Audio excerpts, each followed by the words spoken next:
नमस्ते बच्चों। आज हम पाठ 2 जैसा सवाल वैसा जवाब के प्रश्न उत्तर करेंगे। पहला प्रश्न है, ख्वाजा सरा के तीनों सवालों का क्या कोई और जवाब हो सकता है? अपने मन से सोचकर लिखो। हाँ, हो सकता है। ख्वाजा सरा का पहला सवाल था, संसार का केंद्र कहाँ है? इस सवाल का जवाब हो सकता है, हिमालय की सबसे ऊंची चोटी की सबसे ऊंची जगह ही संसार का केंद्र है। ख्वाजा सरा नाप कर देख लें। यह इस प्रश्न का उत्तर हो सकता है।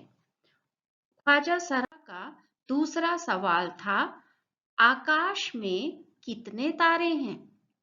इसका उत्तर हो सकता है बच्चों, एक बोरी सरसों में जितने दाने हैं, आकाश में उतने ही तारे हैं। ख्वाजा सरा दानों को गिनकर देख सकते हैं। छोटे छोटे राई के सरसों के दाने गिनना आसान काम नहीं है, बहुत ही मुश्किल और कठिन काम है। और एक गनी बैग, एक बोरी में तो ये दाने गिनना असंभव है। तो उसी प्रकार आकाश में भी तारे गिनना असंभव है। ख्वाजा सरा का तीसरा सवाल था, संसार की आबादी कितनी है? आबादी का अर्थ होता है जनसंख्या। इसका उत्तर हो सकता है, ख्वाजा के सिर और दाढ़ी में जितने बाल हैं, संसार की आबादी उतनी ही है। वह चाहें तो अपनी दाढ़ी और अपने सिर को मुंडवा कर गिनती कर लें। मुंडवाना का अर्थ होता है उनको निकलवा लेना, साफ करवा लेना। तो आप जानते ही हो कि बालों को गिनना आसान कार्य नहीं, वैसे ही पूरे संसार की, पूरे विश्व की आबादी की गणना करना, उनको गिनना आसान कार्य नहीं है। अगला प्रश्न है, अगर तुम ख्वाजा सरा की जगह पर होते तो बीरबल को हराने के लिए कौन से सवाल पूछते? तो बच्चों, जैसे कि हमने कहानी से सीखा था कि जो बुद्धिमान होता है उसका सम्मान करना चाहिए। किसी को अपमानित करने का हमें कोई अधिकार नहीं होता है। लेकिन यहाँ पर प्रश्न पूछा गया है, तो हराने के लिए कौन से सवाल हम पूछ सकते हैं?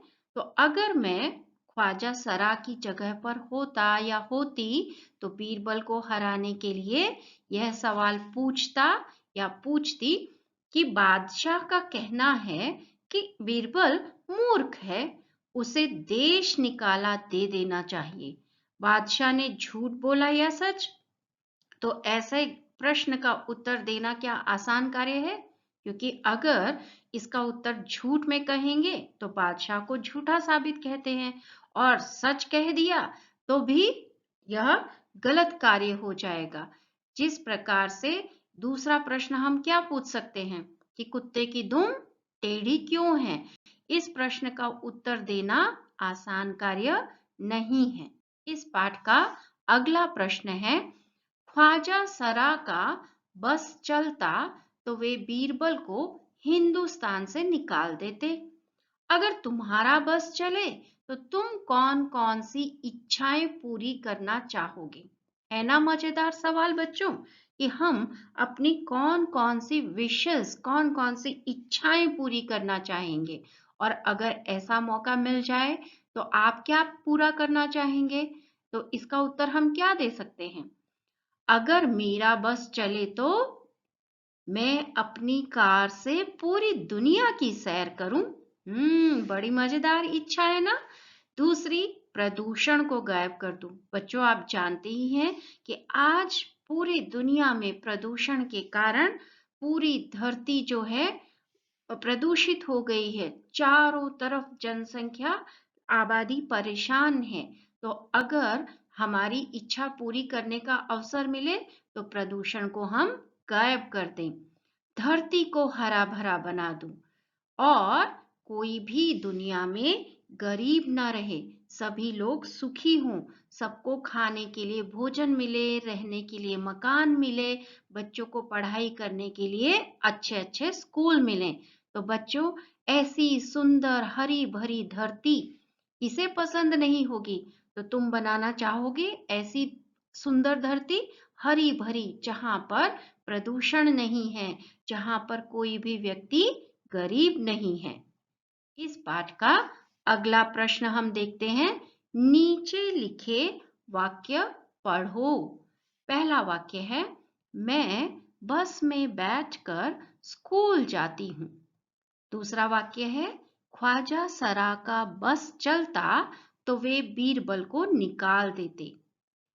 बस अब रुक जाओ, बस 2 दिन की तो बात है, मैं आ जाऊंगी। ऊपर लिखे वाक्यों में बस शब्द के अर्थ अलग अलग हैं। यहाँ पर आप देख सकते हैं कि बस का प्रयोग यहाँ पर यात्रा करने के लिए है। यहाँ पर उनका अधिकार में है कि उनके कंट्रोल में होता तो बीरबल को निकाल देते।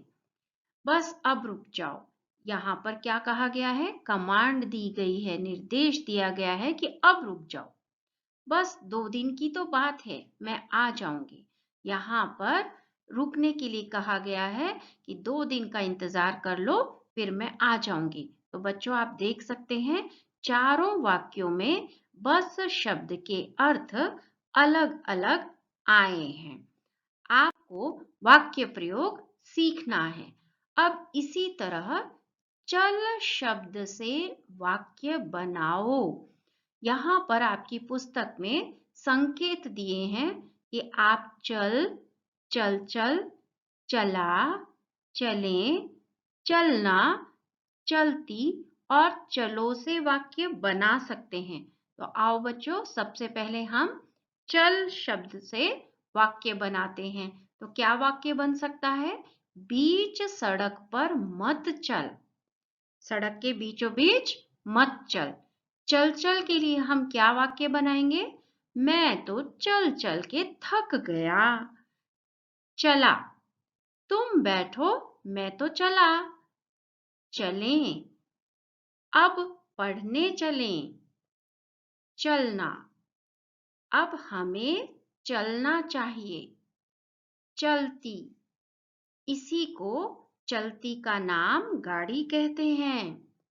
और आखिर में कौन सा शब्द है? चलो। चलो, काम खत्म करो। तो बच्चों, चल शब्द से आप अलग अलग वाक्य बना सकते हैं। आप इनका प्रयोग करके अवश्य देखिएगा। हमारा अगला प्रश्न है, एक दिन अकबर ने बीरबल से पूछा, बीरबल, दुनिया में सबसे अधिक शक्तिशाली कौन है? शक्तिशाली का अर्थ क्या होता है? ताकतवर, बलवान कौन है? बीरबल ने क्या कहा होगा? कहानी आगे बढ़ाओ। आपको अपनी कल्पना शक्ति से, इमेजिनेशन से या सुनी हुई कहानी के आधार पर इस कहानी को आगे बढ़ाना है। तो बच्चों, आपने एक छोटी सी कहानी सुनी होगी कि बीरबल ने इस प्रश्न का उत्तर देने के लिए एक दिन बादशाह की अनुमति लेकर एक बच्चे को बादशाह की गोद में बैठा दिया। बच्चा बादशाह के साथ खेलने लगा, उनके हाथ पैर, उनके ताज को छूने लगा और अचानक वह बादशाह की दाढ़ी को खींचने लगा, बालों को जोर जोर से पकड़ के खींचने लगा। तो बीरबल ने कहा, देखा बादशाह, देखा जहांपना, इस बच्चे के आगे आप भी बेबस हैं, वरना हिंदुस्तान के जहांपना के बालों को कोई नोच सकता है? तो देखिए, सबसे अधिक शक्तिशाली एक छोटा सा बालक है, छोटा सा नन्हा सा बच्चा है, जिसके वश में जहांपना भी आ गए। तो ये कहानी आपको शायद अवश्य पता होगी। हमारा अगला प्रश्न है, बीरबल की चतुराई के किस्से बहुत मशहूर हैं। मशहूर का अर्थ होता है प्रसिद्ध होना। तुम भी बीरबल का एक ऐसा ही किस्सा ढूंढो जिसमें वह अपने जवाबों से सबका मुंह बंद कर देता है, सबकी बोलती बंद कर देता है। तो यह कहानी आप अवश्य ढूंढना, क्योंकि अकबर बीरबल की इस प्रकार की अनेकों कहानियां हैं। हमारा अगला प्रश्न है, बीरबल की तरह बहुत से अन्य व्यक्तियों की हाजिर जवाबी के किस्से प्रसिद्ध हैं, उनके नाम पता करो। हाजिर जवाबी का अर्थ होता है कि तुरंत उत्तर देने वाला, किसी भी प्रश्न का तुरंत जवाब उनके पास हाजिर होता है। तो ऐसे ही प्रसिद्ध व्यक्ति हैं, ये हैं तेनालीराम। इनकी भी बहुत अधिक किस्से प्रसिद्ध हैं, बहुत अधिक कहानियां बच्चे चाव से पढ़ते हैं। दूसरे हैं लाल बुझक्कड़, इनके कारनामे पढ़ने में बहुत आनंद आता है। और तीसरे हैं मुल्ला नसरुद्दीन, इनकी कथाएं, इनके मजेदार किस्से भारत में बहुत अधिक प्रसिद्ध हैं। आपको अवसर मिले तो इनकी कहानियां अवश्य पढ़िएगा। हमारा अगला प्रश्न है, नीचे लिखे मुहावरों का इस्तेमाल तुम कब कब कर सकते हो? आपस में चर्चा करो। अब इनका वाक्यों में इस्तेमाल करो। तो हमारे पास दो मुहावरे हैं, और मुहावरों का प्रयोग हम क्यों करते हैं? भाषा को सुंदर बनाने के लिए। पहला मुहावरा है नाक भुआ सिकोड़ना। जब आपको कहानी समझाई गई थी तो उसमें आपको बताया गया था कि कोई चीज पसंद न आने पर हम अपने चेहरे पर भाव बनाते हैं, उन्हें नाक भुआ सिकोड़ना कहा जाता है। कलई खुलना, सीक्रेट पता चलना, रहस्य खुलना। तो हमारा पहला मुहावरा है नाक भुआ सिकोड़ना। पसंद की सब्जी न मिलने पर माऊ नाक भौं सिकोड़ने लगती है। जब आपको अपनी पसंद का कोई खाना नहीं मिलता तो आप चेहरा बनाने लगते हैं ना, वैसे ही पसंद की सब्जी न मिलने पर माऊ नाक भौं सिकोड़ने लगती है। दूसरा मुहावरा है कलई खुलना। पुलिस के सामने चोर की कलई खुल गई, उसका सीक्रेट बाहर आ गया, उसका राज खुल गया। पाठ का अंतिम प्रश्न है, नीचे लिखे शब्दों की जगह और कौन सा शब्द इस्तेमाल हो सकता है? खाली जगह में लिखो। आपकी पाठ्य पुस्तक में कहानी में जो शब्द आए हैं उनके लिए आपको अन्य शब्द का प्रयोग करना है। पहला शब्द है आपका बुद्धिमान। तो इस बुद्धिमान के लिए आप कौन सा शब्द का प्रयोग कर सकते हैं? अक्लमंद। दूसरा है मूर्ख। मूर्ख के लिए हम बेवकूफ शब्द कहते हैं। अगला शब्द है अभिमान। अभिमान का घमंड शब्द का प्रयोग होता है। विश्वास। विश्वास के लिए हम दो शब्दों को लिख सकते हैं, एक होता है यकीन और एक भरोसा। जब हम किसी को विश्वास दिलाते हैं तब कहते हैं कि मेरा भरोसा करो।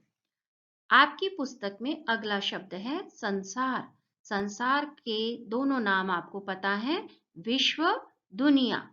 कोशिश। कोशिश के लिए प्रयत्न। आपने वो प्रसिद्ध कविता का नाम सुना होगा, कोशिश करने वालों की हार नहीं होती। तो बच्चों, आपको भी ऐसे ही पढ़ाई के लिए हमेशा अधिक से अधिक प्रयत्न करने होंगे। आज का पाठ हम यहीं समाप्त करते हैं। धन्यवाद।